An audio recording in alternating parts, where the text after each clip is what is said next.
If you have a hard time with boundaries, how might your life be different if you could say no as easily as a joyful yes? I'm Love Coach Mariya, and for over a decade now, I've been encouraging folks to empower their compassion so it's big enough for ourselves as well as others, and so our boundaries can become healthier than ever. You're listening to Empower Your Compassion, and on this show, we'll be unlocking transformative insights to help you reconnect to your true yes, so you can say no from that more expansive energy and get more of what you want in your relationships and your life without sacrificing your compassion. Are you ready for more love? Let's grow. Hello, you gorgeous soul. Thank you for tuning in. You know, in my earlier adulthood, I used to give 1,000,000 chances to 1,000,000 people for whatever it was.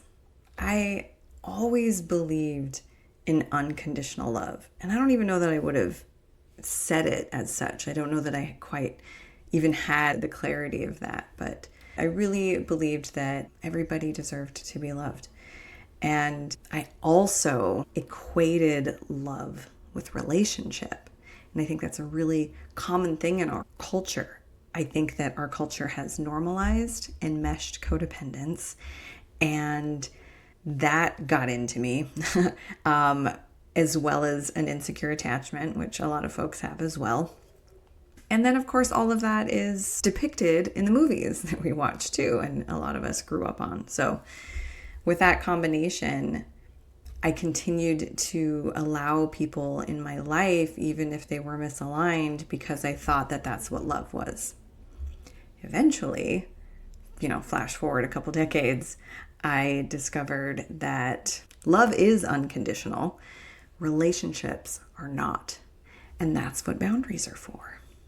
But before I grasped that, I had one friend very lovingly tell me that I was too accommodating.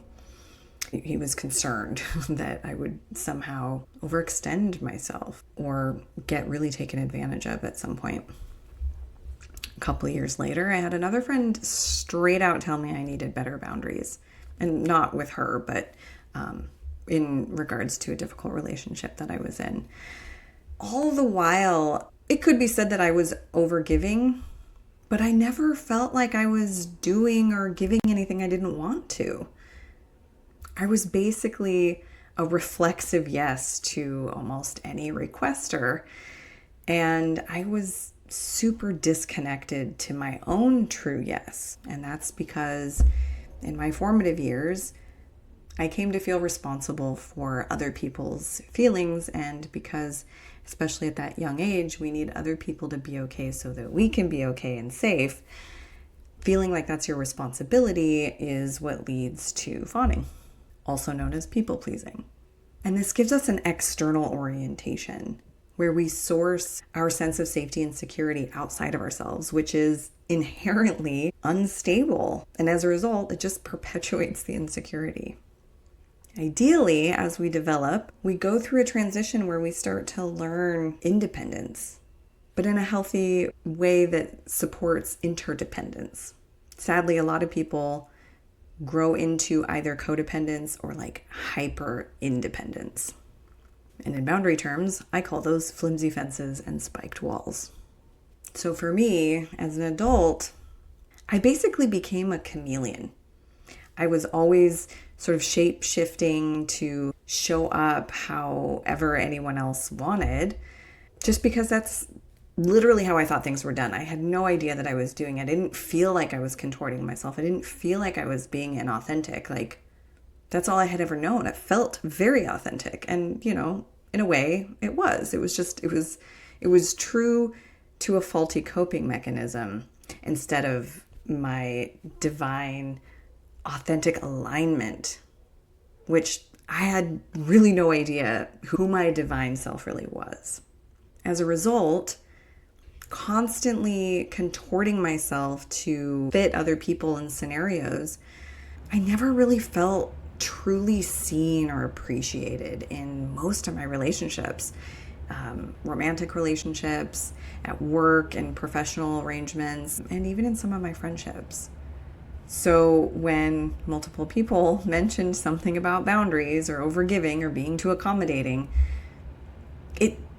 it sort of planted a seed that slowly started to germinate, and I started waking up to the connection between that pattern and boundaries. So I started paying a little bit more attention to what the social sphere had to say about boundaries. And I actually found it kind of off-putting and alienating. There's this really common notion that is never explicitly stated like this, but it implies that we somehow have to sacrifice our compassion, at least to some extent, in order to become empowered and boundaried and be firm and say no. And when it comes to closer relationships, say romantic ones, there's a similar message that basically goes like this: know your worth, ditch the loser, and get with someone who deserves your love. And that just seemed really harsh to me. It left me feeling like I shouldn't trust my heart. Also felt like I was doing it wrong, wasn't loving myself right or enough. And then if I wasn't careful, perhaps I wouldn't be deserving of love. Because again, this is that notion of conditional love. I actually had it out with a friend one time who was criticizing a partner of mine who was frankly not a good fit. However, because that was who my heart had chosen, I doubled down and defended that choice. And I know that what she was saying was coming from love. I mean, she basically said something like, he doesn't deserve you, or you don't deserve that kind of treatment, or like you deserve better, something along those lines. And I got defensive, and then I caught myself and I explained to her what was happening. I was like, I know that you mean well, but you're basically telling me I'm doing it wrong. And that feels the opposite of loving. Acceptance is such a big part of love.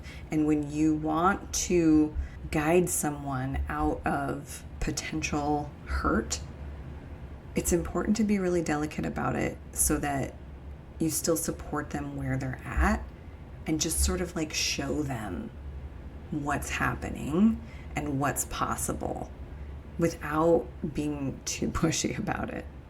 I don't know, different people respond differently, but for me, I felt like I needed more cheerleaders. Not necessarily like celebrating the dysfunctional relationship, but like celebrating me and saying something like, wow, this seems like a really challenging relationship. That's very brave of you to show up for. How do you feel about it? Does it feel like it's building you up, or does it feel like it's tearing you down? You know, like that type of like, I'm here for you, I want to learn more about it type of conversation.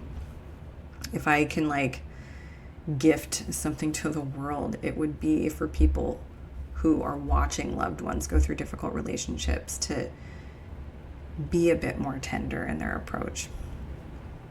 So back to this idea that I was supposed to sacrifice my compassion and give up my naturally big heart.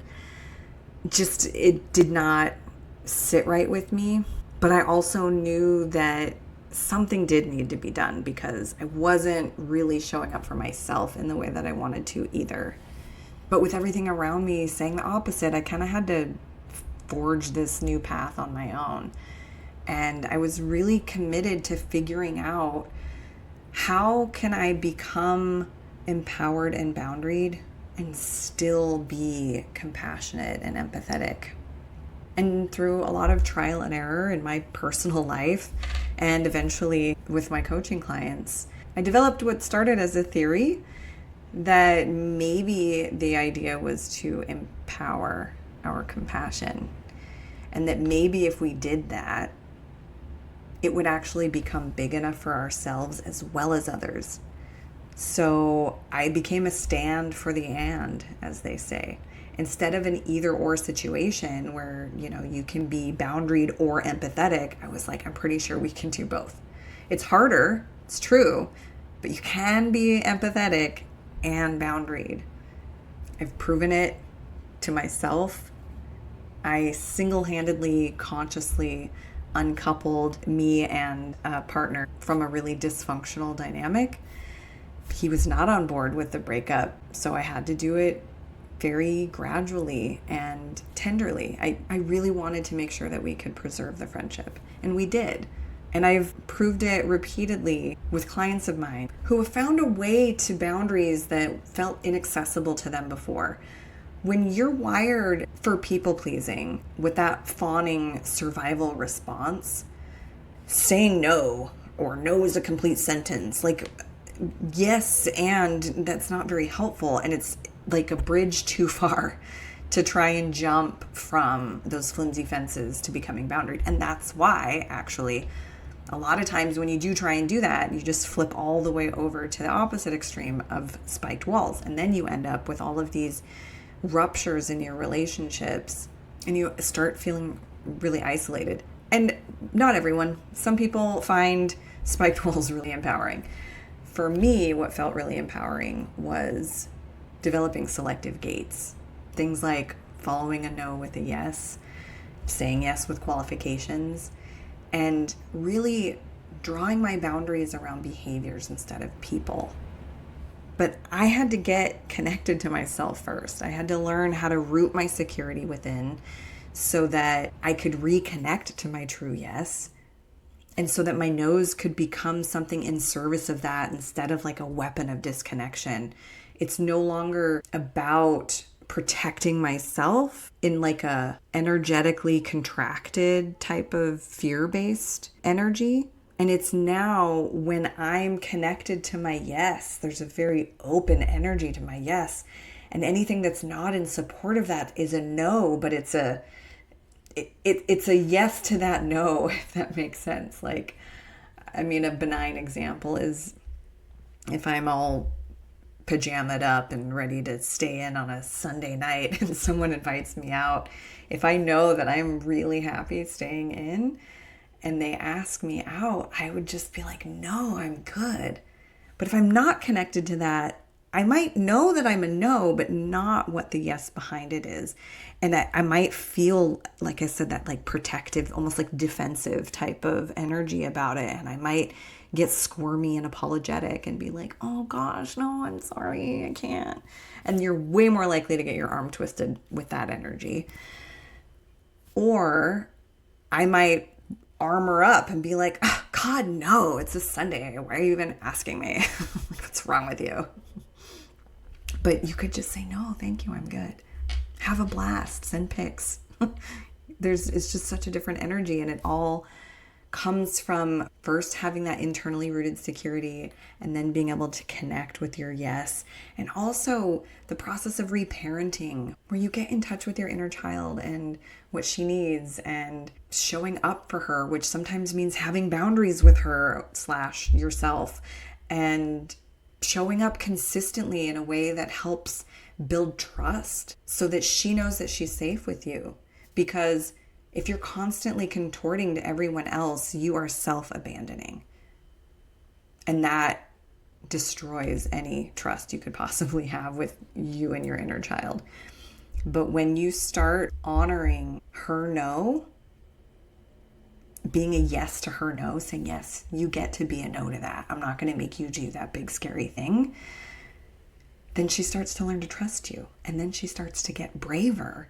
And then she's like, no, it's scary, but it's okay. It's okay because I trust you. And if you're telling me that it's worth it, that there's something worthwhile on the other side, and I know that you're not going to abandon me, then okay, just hold my hand, but we can do this.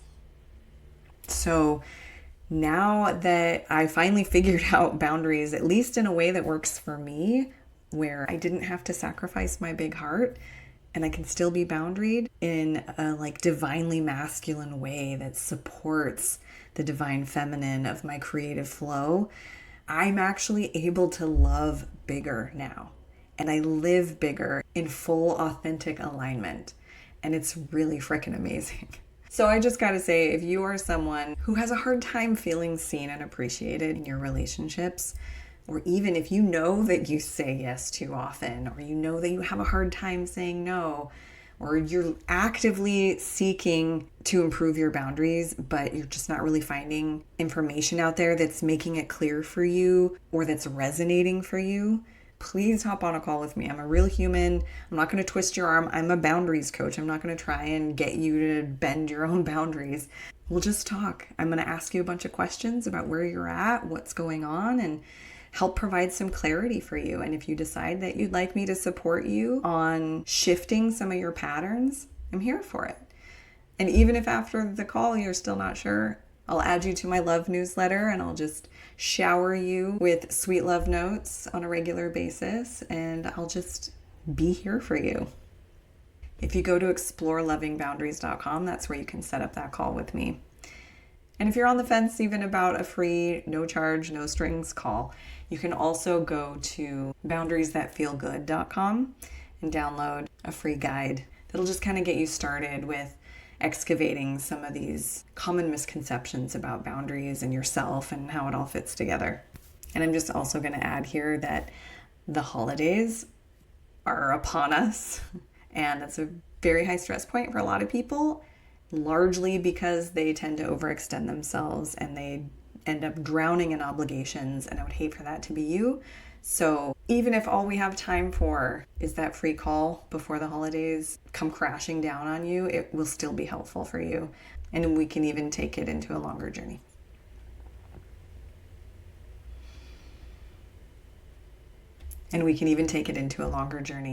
Where you will learn how to say no as easily as a joyful yes. Wherever you're at on your journey, I send you love and courage. Namaste.